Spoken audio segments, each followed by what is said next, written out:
Hey, Tanya here. And this last spring break, I read a Devo that I couldn't shake. I just couldn't get it out of my mind. It's an excerpt from Oswald Chambers, and it happened to be about the difference between working for God and working with God. Like there's a difference. Working for God it seems transactional. It's like an employment type of situation. You do your work and at the end of the day you get some pay. But working with God is different. That's shoulder to shoulder. That's partnership.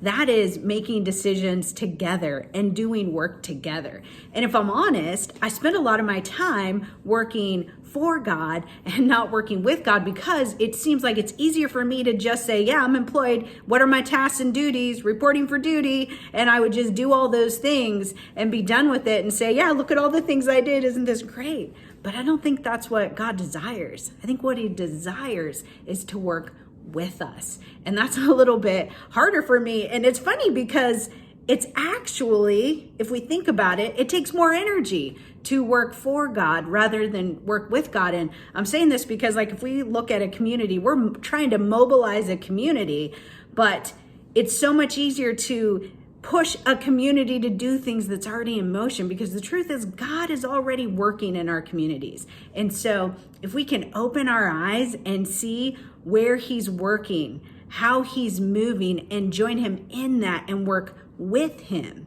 which just requires taking the time to pray, to discern, to open our eyes, to walk around, to look around, to talk to people, to ask questions. It's going to take a whole lot less energy to push that community that's already in motion than it would be to conjure up something on our own. This kind of goes against my natural tendencies. And so I really think about those things, the difference, the benefits of working with God as opposed to working for God. So working for God, a lot of that's like panic. Working with God, that's inspiration.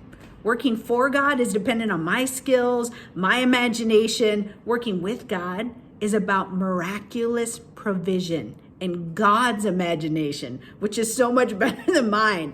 Working for God, tired because I'm doing tasks. I'm just working. I'm hammering it out. Working with God, it's not that you don't get tired. I think it's not going to be as draining when you're working with God. His burden is light. Okay, working for God, that's about scarcity of resources. You never have enough money. You never have enough leaders. You're never reaching enough kids. But when you're working with God, it's about abundance. It's about, hey, I don't have the money. God does. God, how are we going to get the money, God? How are we going to get the leaders? And then how do we do this? It's like, oh yeah, that's great. I love to work with God, but I don't think there's a silver bullet. I think it's just about being quiet. I think it's about listening.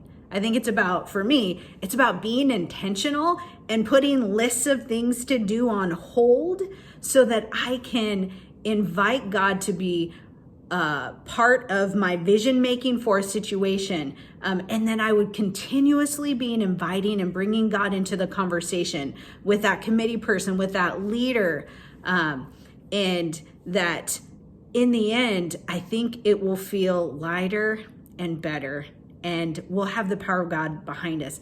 What I think about is Romans chapter 8, I think it's about verse 15, talks about how we don't have the spirit of fear like slaves, but we have the Spirit of God, the same Spirit that makes us sons and daughters. So we're sons and daughters of the King. That means we're working for him. It's a family business.